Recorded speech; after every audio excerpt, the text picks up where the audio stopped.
போயிட்டு இருக்கு, அது தப்பு. கொஞ்சம் நிதானப்படணும்.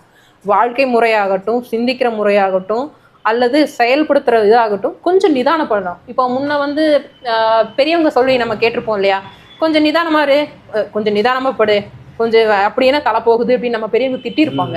நம்ம தாத்தா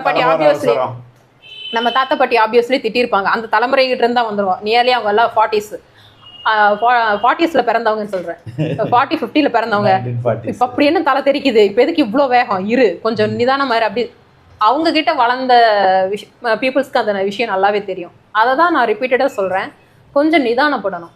அப்படி வேகமா போய் எந்த எந்த மெயில பிடிக்க போறேன்னு பாட்டிக்கு ரொம்ப எக்ஸாக்ட்லி அந்த அது கேட்பாங்க, டெல்லி மெயில் போகுதா இப்போ அப்படின்னு கேட்பாங்க அவங்க பாஷையில.